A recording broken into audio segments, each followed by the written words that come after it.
So today's Cardinal lesson, we're going to give a couple of examples of the process of Social Security maximization.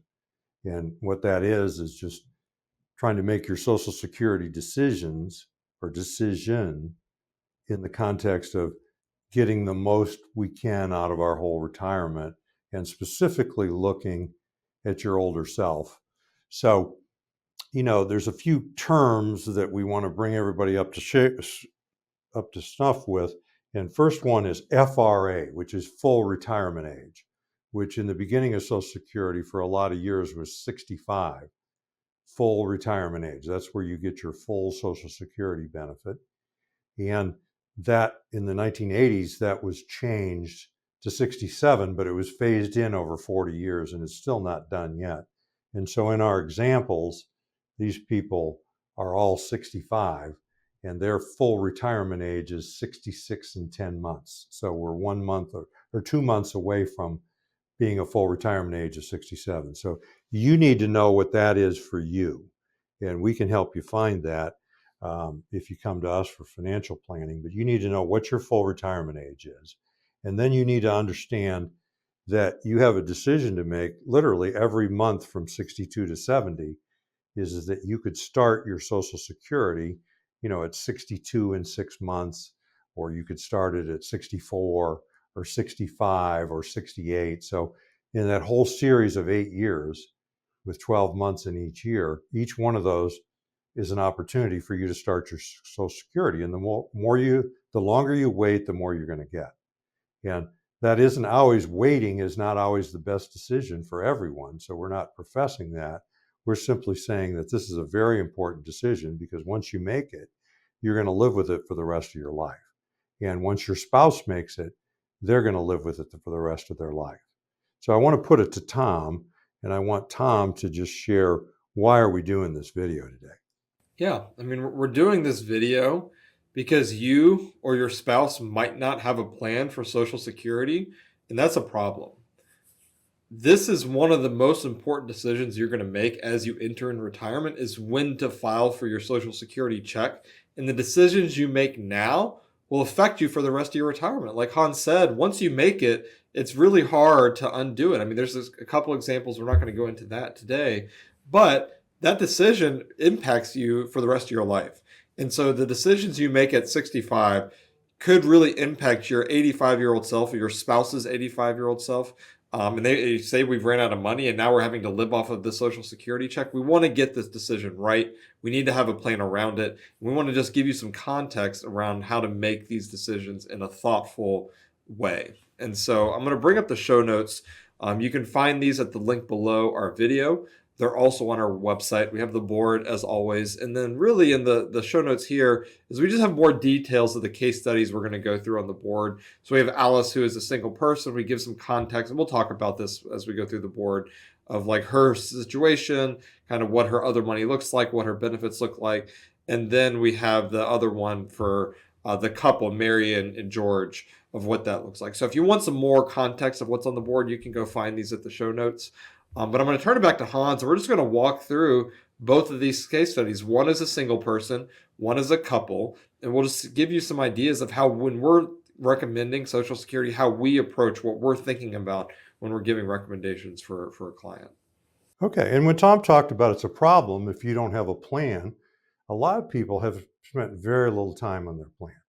They've listened to their brother-in-law, they've listened to somebody that's a little older than them from work that's retired, and so they're going to make their decision based upon somebody just giving them a little bit of information, or they're just going to work on the theory that money now is better than waiting for more money later. And so we're not saying any of those decisions is wrong. What we're saying is you need to do this factually, logically, and it needs to be taken within the context of all the other money that you have and income sources in retirement. So we're going to look at Alice here. And in Alice's example, she's single. She is age 65. She's retired or retiring. And her full retirement age is 66 and 10 months. And for people that retire at 65, some of them might be you. They really thought the full retirement age was 65, like it used to be. But she can take her Social Security at 65. And many people do that. They think that you have to take Social Security when you stop working. And you don't. And so it's one decision for her to take it now. And we don't actually, the age 65 benefit is $3,292 a month for Alice. Okay. And the way she knows that is she ran her Social Security statement at ssa.gov, and she had it for us when she brought it into us. And we were able to look right on there. If you take it now at 65, that's what you're going to get. She also looks at that and says, well, it's $3,800 a month if I wait 1 year and 10 months. And that looks like, man, I'll take the checks now. That's only about $500 a month, a little more than $500 a month. I'll take it now. And so hard to argue with that. Now, what I'm also going to tell you is that's $500 a month, and then that's going to be inflated for maybe 30 years if she lives to 95. And so when you put all the numbers to that, it's a big amount of money. And then she also has the option of delaying all the way to age 70, and then she'll get $4,610 a month. So, and she could take it every month in between of those, but we just put up the three numbers. And this is a significant decision. And I had put up here that she's in good health. So Alice doesn't really have any serious chronic illnesses. And so she may very well live to 90 or 88 or 98 or some age out there. So there's potentially some significant benefits for delaying this to some point. She has significant retirement savings, and a lot of people that take their Social Security, what we're going to say is a little bit early or a lot early, because they're retired and they just thinking, I got no check coming in. And so I want to start it because at least I got that I can count on. And then I've got this other bucket of money that I'm going to come to these guys at Cardinal, and they're going to show me how I can live off of part of that over my retirement or all of it or that sort of thing. But most people are not this specific. They're just looking at the glob of money and they're saying, as to getting no check, I'll take the $32.92 a month now. But what I've put here is Alice has significant retirement savings. And one of the things that we point out to these people is if she wants to delay, she can just make withdrawals out of her retirement account, potentially all the way to 70 for an equivalent amount. And then she's going to have the best of both worlds. She's going to have this increasing Social Security check, but she's still going to, you can go to the custodian, to Charles Schwab or to Fidelity or whoever your money's with, and we can do that for you if we're managing your money, and we can just set up a check for $32.92 a month to start immediately, and it's going to pay you for 5 years. It's going to pay Alice for 5 years, $32.90 out of her own money, and then when she gets to 70, she collects the $46.10 a month. And a lot of times when we do that, we sell people a 5-year payout annuity, where we just work backwards. What kind of principal sum do we need to put in this annuity? Just kick out a check for 5 years. And we'll do that for the age 70 amount. We'll do that for the $46.10 a month. So she'll have the age 70 amount for 5 years out of her IRA, essentially, in an annuity that stops right at age 70. And then the check kicks in for $46.10 a month. So that's just a little piece of a financial plan that people are going to, through using their retirement savings, are going to enable them to delay all the way to 70. So our recommendation for Alice was to delay until 70, mainly is just because she's in good health and she's got other retirement savings. And so when you run all the numbers on this, it just makes sense, especially if you run them out where the potential of her living to 90 or 95. Now, in the show notes, you'll find more detail about these examples, but if Alice is in poor health and she's got some type of heart condition, or she's got something going on that has the idea of a pretty high probability of a shortened life expectancy. And we're going to tell her to file immediately because, it takes you really live until around 80 to benefit by a delay strategy. Now, nobody's going to give you a guarantee of living till 80 if you take the delay strategy, but we need to see a reasonable probability that you're going to live to 80 and beyond to make the initial recommendation. So when we see evidence, of people having a shortened life expectancy and they're single, then generally we're going to tell them to go ahead and file immediately because they're going to collect more money out of Social Security, because they're on a single person. There's nothing paid to anybody after they die from Social Security. So I want to bring Tom on, and I want to see if Tom has anything to add on my discussion of Alice. Yeah, one thing I want to just point out, and Hans talked about it a little bit, but a lot of people, and this might be you, come in and you've sort of tied retirement to starting Social Security, right? In your mind, you start Social Security as soon as you retire. What we want you to consider is sort of breaking those decisions apart, right? You can still retire because a lot of people have a date in mind when they want to retire, but that does not mean you need to start Social Security right at that date, right? You can further delay that. Even if you're starting Medicare at 65, which you should if you retire, you can put off Social Security till later. And like Hans said, this needs to be an individual decision. It needs to be specific to your case. Don't base it off of what your brother-in-law, what your sister-in-law did, what your neighbor, cousin said to do, because their situation might be different than yours, right? And so it needs to be specific to you. If you can do it, delaying can make some sense. You do need to live long enough to recoup that amount that you gave up. And so that's really in the early 80s is sort of that time frame you want to look at.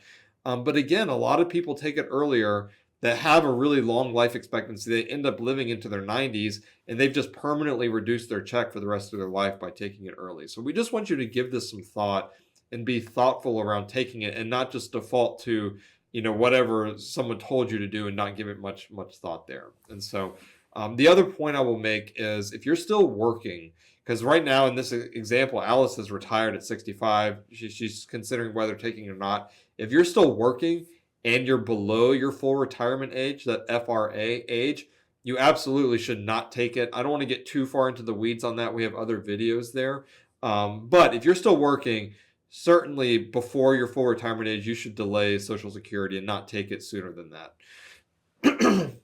What I want to now do is go over to sort of the right side of the board and look at a couple. So we just looked at Alice, who is a single person. Now we're going to look at a couple, which there's some more considerations that you need to make. And so in our case study, we have Mary and George. They're both 65. They're both retiring, kind of similar to Alice there. We have their benefits listed. So Mary's full retirement age benefit is $3,600 a month. At 70, that will have grown to $4,584 a month. And then George, his is a little bit less. It's $2,000 a month at FRA. And so what they've come in this case study, they're sitting down and they're trying to decide, when should we file for Social Security? And so again, a lot of the same considerations come into play that came into Alice. What is your other money? Do you have significant savings? In this situation, they do. They've done well saving. They have other money they can live off of. And so they both have pretty good life expectancies. And so we sit down, and what we recommended, similar to Alice, is for Mary to delay till 70. Again, you get those delayed retirement credits. It grows by 8% a year. Every year you delay it from full retirement age to age 70. So that's a really nice growth on that money. So she's going to delay it, get the higher check. Now, what's a little bit different with a couple is we need to take into consideration that higher check remains as long as either spouse is alive. And so what happens with a couple when the first spouse passes away, and this is important to know, is when the first spouse passes away, the lower check stops. And so in this study, George's check is going to stop when the first spouse dies, regardless of which one that is.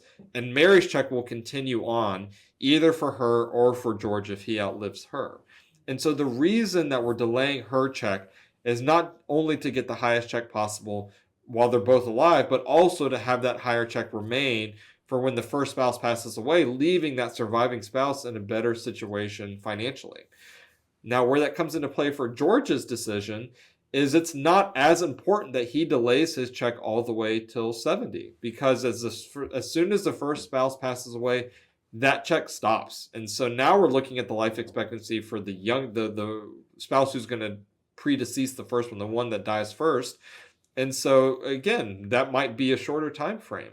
And so in this scenario, and again, given all their other money, is we've recommended Mary delay hers till 70, George to go ahead and file for his benefit at full retirement age. What's nice about that is they got some money coming in, which is kind of what they wanted anyways. And so we sort of split the difference. Instead of starting both checks, we'll go ahead and start the lower check, further delay the one that's the larger one, have that get to the highest benefit possible. And that ended up being the most efficient for them. And so I see this a lot with couples. The higher earner comes in, they're looking at this check. They've done sort of the calculations in their mind like they did if they were looking in Alice's situation, just based off they're only looking at their own benefit, not taking into consideration the spouse. And they say, hey, I don't think I'm going to live till 80. I'm going to go ahead and take it now. Like my family, my dad, whatever it is, they've all died before then, so I'm just going to take it. And if they were just a single person, that's a reasonable place to get to. But they have missed what happens to that spouse. And a lot of times they come in and they really are worried about that spouse, right? They want to make sure their spouse is taken care of even after they pass. And so we need to take into consideration not just your life expectancy if you're the higher earner, but also your spouse life expectancy, which oftentimes is meaning delaying that higher check to get the highest benefit possible at 70. So you've got, I mean, the point I want to make is these people, Mary and George, have significant retirement savings. So they, if they take George's check at full retirement age, and then they delay Mary and they're retired now, they got to live off of something. And so this check looks pretty enticing, maybe even taking the age 65 benefit, which would be about $3,000 for Mary. So the way we create the income for them, for Mary to delay till 70, is out of their significant retirement savings. And we do financial planning. And so once we do this for people, the cash flow works out pretty nicely. And frankly, most people have to take more money out of their retirement savings than just the makeup for the Social Security for 5 years. We need to plan out for life and drain, depending on the size of this and what their spending patterns are. So this is just a financial planning problem, and it's also a solution to making their money last longer by delaying Social Security. And when we have two people involved, that person, the survivor, is going to live off of the larger check, it makes even more sense to delay. So that's, and I don't want somebody to start applying our financial planning and examples to your own situation. I mean, when we have very few people that we do only Social Security planning for. Most people, we have some though. I mean, we have people that call us about Medicare, or they call us about something else, and then we always get talking to them about their Social Security, and we can do this fairly quickly for you, just the Social Security planning piece. But with most of our clients, this is just a piece of the financial plan that we do. And we've checked the boxes here of the comprehensive financial planning. And today we've talked, the whole video is about Social Security and the starting of your Social Security check. It also, we've talked a little bit about 401k IRA, because typically that's where that retirement savings is that we're going to use to delay. And then, the other point is the whole video is about creating an income plan and doing income planning for the whole of your retirement. So I want to bring Tom back on. I'm Hans Scheil. And I'm Tom Griffith. And we thank you very much for listening. Thank you.